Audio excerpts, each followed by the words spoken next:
Good morning, students. Now, today we are going to discuss the properties of definite integrals related to exercise 7.11. There are various properties on definite integrals. We will discuss all of them one by one. I have assumed that integral of fx dx as equal to gx.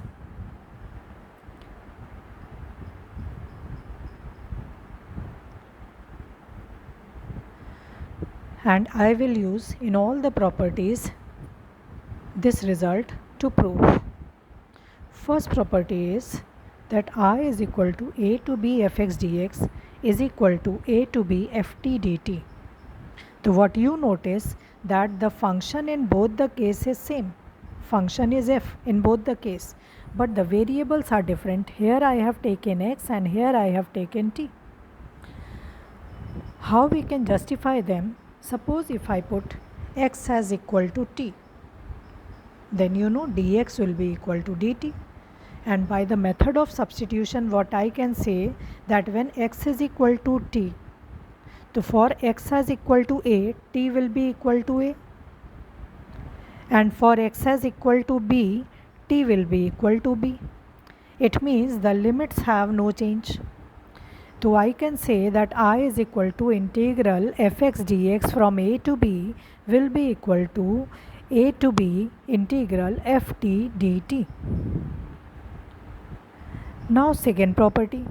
Second property is I is equal to from b to a fx dx will be equal to minus of from a to b fx dx.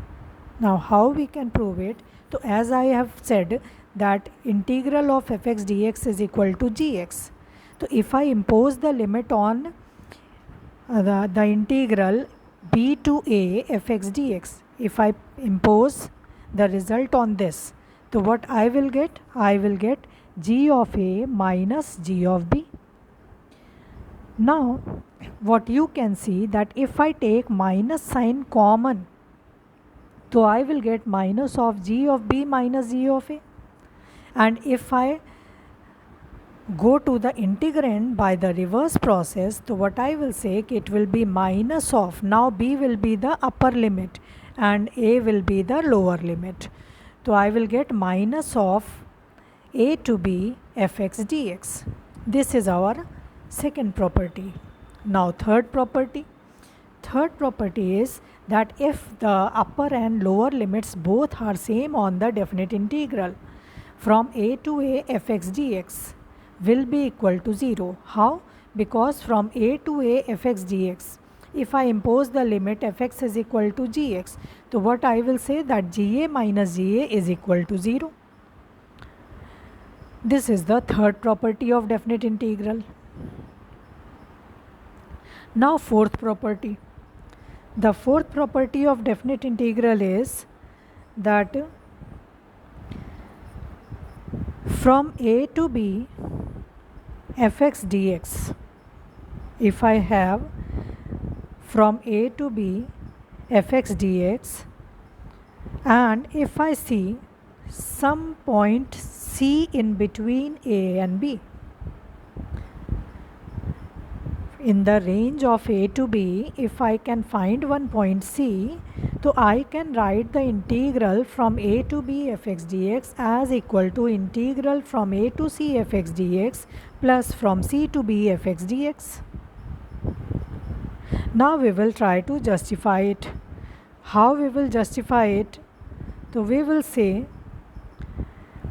by imposing the property that actually our left hand side will become gb minus ga, and if I see the right hand side, so this will become gc minus ga and this will become gb minus gc.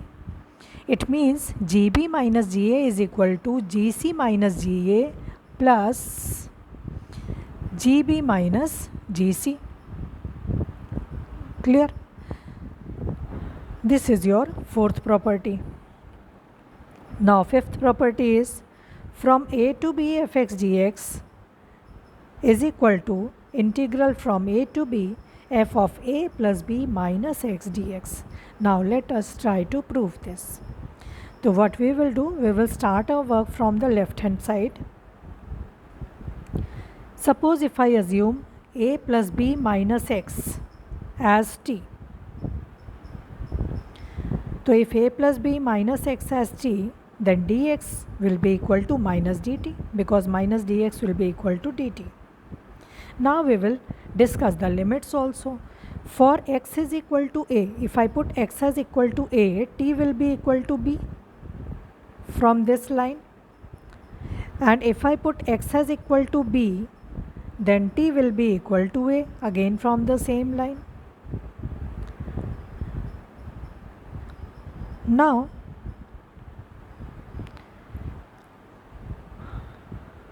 what we notice that a to b fx dx becomes minus of b to a f of a plus b minus t dt. How? Because we have replaced a plus b minus x, right? Now what we are getting because fx, so x will be equal to what? A plus b minus t. If I replace, because if you remember in the previous slide what we have done, we have taken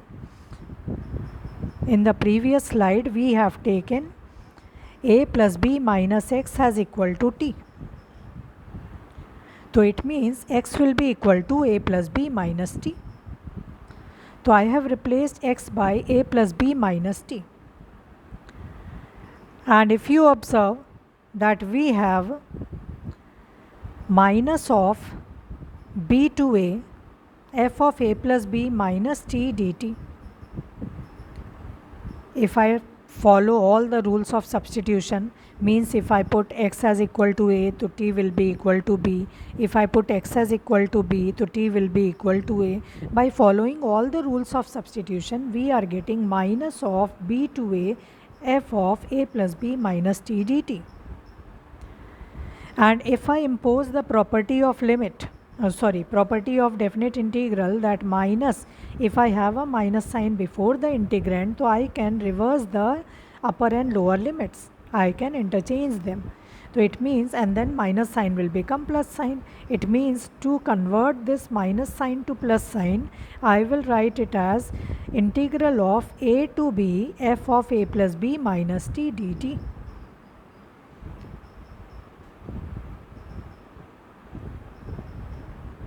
Clear? Now this is equal to, we can say that this is equal to from a to b f of a plus b minus x dx. How we are getting this out of this? From the first property where I said if I can replace, if I substitute some other variable for a given variable, then without changing the limit we can have the same integrand. Means from a to b ft dt will be equal to from a to b fx dx. So here what I have done, we have replaced t by x. So it is equal to a to b f of a plus b minus x dx. And this is how we are proving the fifth property. Now sixth property. For sixth property we are having from 0 to 2a f of x dx. But before coming to sixth property, I will suggest you one more property, that if suppose I come to the previous slide, from a to b fx dx is equal to from a to b f of a plus b minus x dx. Suppose if I put a as equal to 0 and b as equal to a. Suppose if I put 0 in place of a and a in place of b, to see what the result becomes. It becomes 0 to a fx dx. The result will become from 0 to a, result will become from 0 to a fx dx will be equal to from 0 to a f of a minus x dx.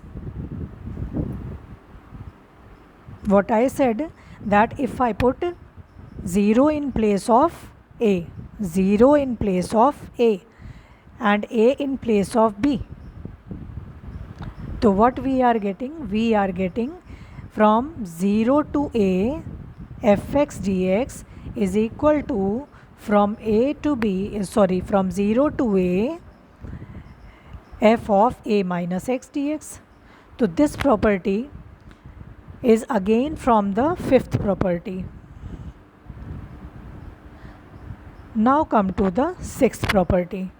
So by the sixth property, what we see, that from 0 to a fx dx is equal to 0 to a fx dx plus 0 to a f of 2a minus x dx. But this is the property.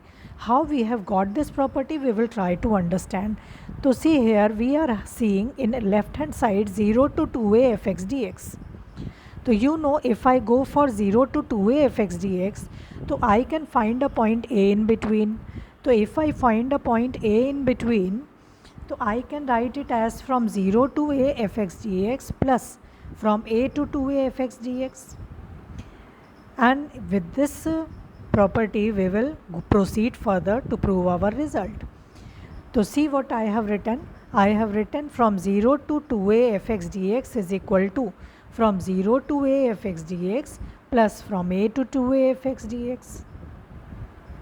Now we will try to find out whether a to 2a fx dx is equal to 0 to a f of 2a minus x dx or not. So what we will see here, we will consider the I, the second part as I.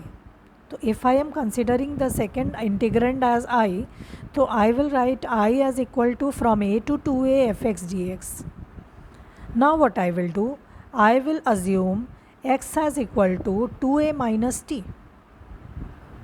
If I assume x as equal to 2a minus t, so what I will see, that if x is equal to 2a minus t, so I can say that when x is equal to a, then t will be equal to a, and when x is equal to 2a, then t will be equal to 0. So by this property, now we will replace here. So our I, that is from a to 2a fx dx, this becomes from 0 to a f of 2a minus x dx. Now what I will do, I will replace the value of it. So when I replace the value of it here, so what I will get the same result.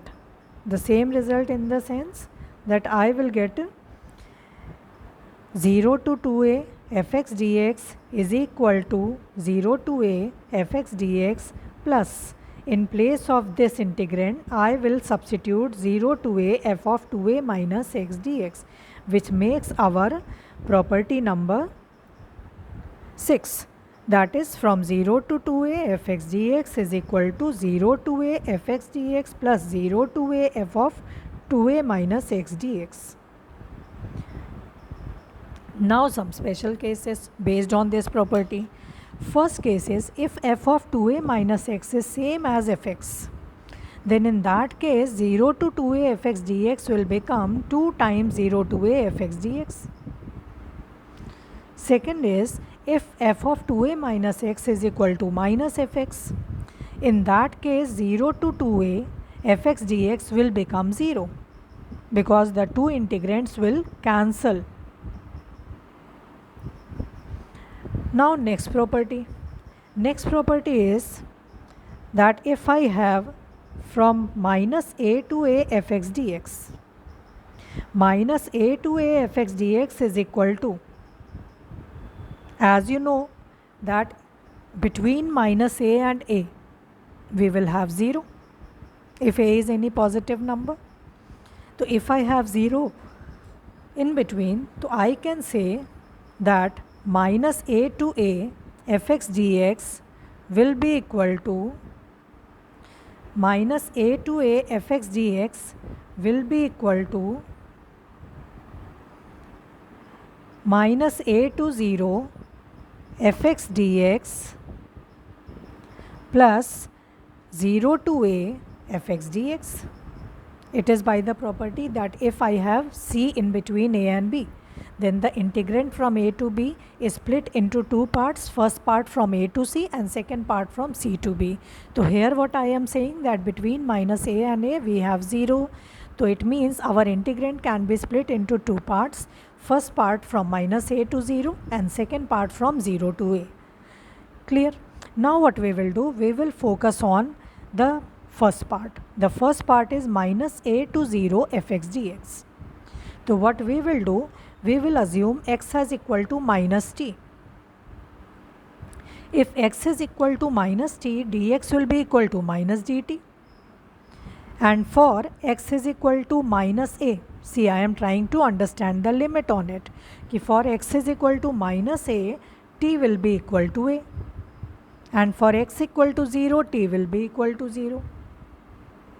After discussing all the limits, we will come to the substitution part. We will substitute these values in the integrand of minus a to 0 fx dx. So it becomes a to 0 f of minus t minus dt. If I put minus sign outside, so I will get minus of a to 0 f of minus t dt. And you know the rule of the interchange of the limits. So by interchanging the limit, the sign of integrand changes. So minus of a to 0 f of minus t dt will become 0 to a f of minus x dx. And then we can say that minus a to a fx dx will be equal to from 0 to a fx dx plus from 0 to a f of minus x dx. This is the last property. Now, based on this property, we have some special results. The first result, if f is any odd function, now we should be very clear on what is odd function.